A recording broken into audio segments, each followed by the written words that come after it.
Teatro en América Latina. La influencia del nacionalismo e independencia en el siglo XVIII. Antecedentes del teatro neoclásico en América Latina, teatro urbano de fines del siglo XVI y XVII, hay tres principales formas. Hay el teatro de circunstancias. Este teatro criollo tiene en ese siglo una característica muy definida.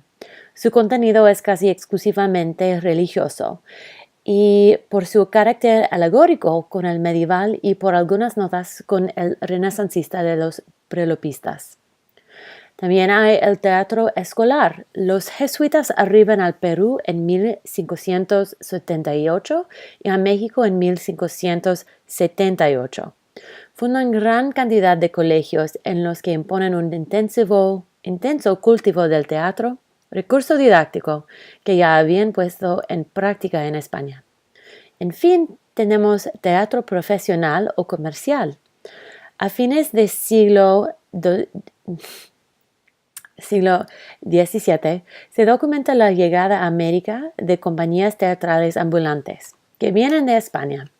En México en 1597 y en Lima, Perú en 1598 se construyeron las primeras casas de comedias o corrales estatales. Aquellas y estos ofrecen con exclusividad piezas de origen peninsular cuya finalidad es entretener a un público que paga por ello. La influencia jesútica y el nacionalismo latinoamericano. Desde el primer momento de su presencia en América Latina, la orden jesuita centró sus objetivos fundamentalmente en la educación académica en las escuelas y las universidades.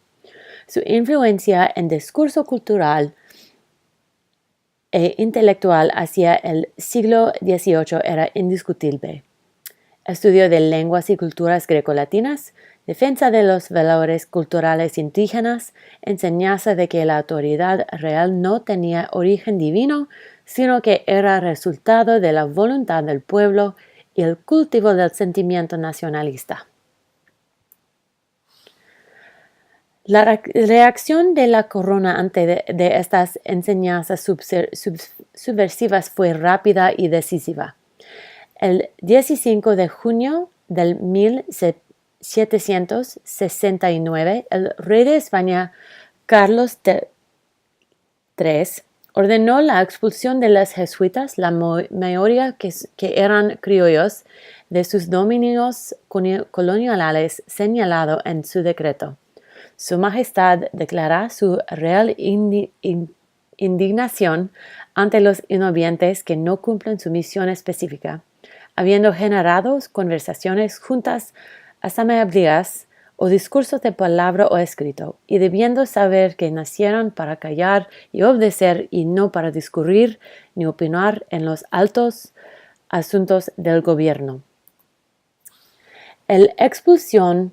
A pesar de su expulsión, el intenso tráfico comercial entre Europa y América creció considerablemente en el siglo XVIII, o que motivó a su vez la entrada de su flujo de ideas europeas, así como de publicaciones de los principales pensadores de la Ilustración. El movimiento denominado la Ilustración o las nuevas ideas se desarrolló originariamente en Francia a partir de figuras como Montesquieu, Rousseau, Voltaire, Diderot, entonces más. Se extendió desde allí por toda Europa y América, renovando las ciencias, la filosofía, la política y la sociedad. Los principales derechos postulados por esos hombres serán vida, libertad, igualdad, política, propiedad, felicidad y resistencia a la opresión. El teatro y el espacio político. Durante la segunda mitad del siglo XVIII, el incremento de la actividad económica, la riqueza de que ésta generaba y el orgullo nacionalista de los latinoamericanos propició la construcción de grandes teatros. La iniciativa casi siempre partía de la autoridad civil como medio para demostrar su estatus y como forma de satisfacer la demanda del entretenimiento. Estas nuevas propuestas generaron un enfrentamiento con las autoridades eclesiásticas que no veían con buenos ojos el teatro profano.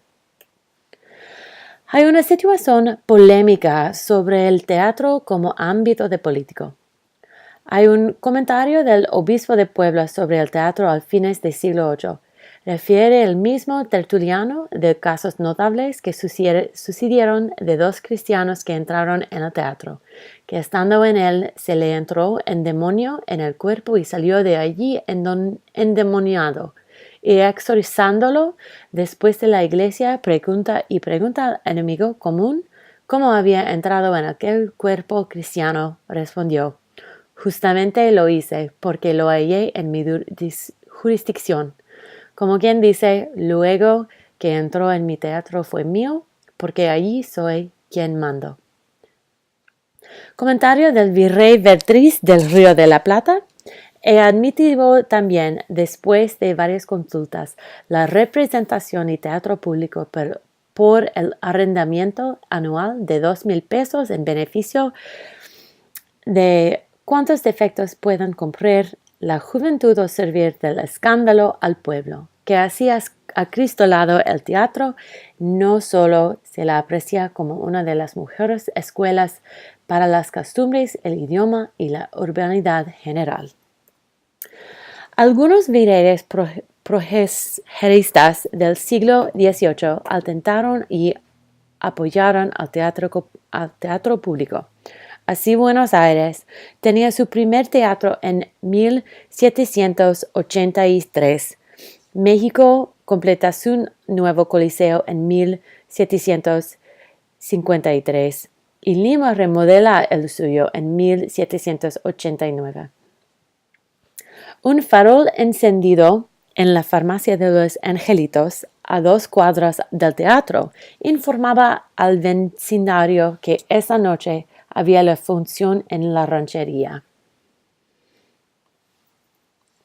A lo largo de finales del siglo XVIII y principios del siglo XIX, el teatro se iba convirtiendo cada vez más en el terreno preferido para el discurso político. Los principales abanderados de esta rebelión fueron los dramaturgos criollos de tendencia neoclásicas, formación periodística y sagacidad para la política, que vieron en el teatro un instrumento poderoso para luchas por la independencia de América.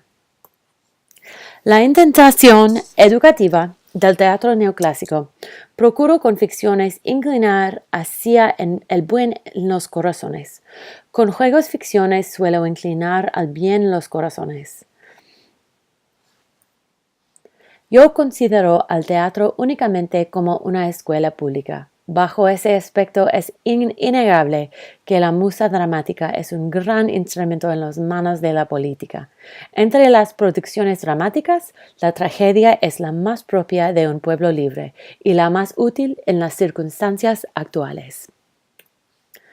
La obra dramática de Luis Ambrosio Morante. Él fue el cofundador de la Sociedad de Buen Gusto de Teatro en Buenos Aires en 1801, bajo la lema «El teatro es un instrumento del gobierno». Su obra está teñida por una fuerte influencia de la Ilustración. Dentro de su obra dramática se destacan textos como Cornelia Parroquia, el 25 de mayo, Túpac Amaru, El falso nuncio de Portugal, y todas estas obras demuestran el cambio radical que había ido sufriendo el teatro desde la época del teatro evangelizador. Su crítica a la Iglesia fue constante y que ésta no tenía los mismos principios que los órdenes mendicantes expulsadas. Junto a este tipo de teatro, orientación política y de inspiración neoclásica, creado por y para el sector de la población educado y de ideas liberales, existía también una significativa actividad teatral de carácter más popular. Este tipo de teatro utilizaba los bailes, las canciones, las sátiras y encontró su máxima expresión en países como México, Cuba, Argentina, Uruguay y Chile. De clara confrontación directa con el teatro de ideas neoclásico, fue de todos modos la base del futuro teatro de compromiso social que desarrollaría fines del siglo XIX y principios del siglo XX. Una forma popular del teatro, los sanientes, eran breves piezas teatrales del corte satírico, de origen español, que recogían las costumbres y los oficios de la comunidad y estaban intercaladas por breves canciones. Esas obras no solo pretendían entretener, sino también dejar alguna lección moral fácil de captar por el público sencillo. Generalmente se representaban en los entretactos de las obras neoclásicas.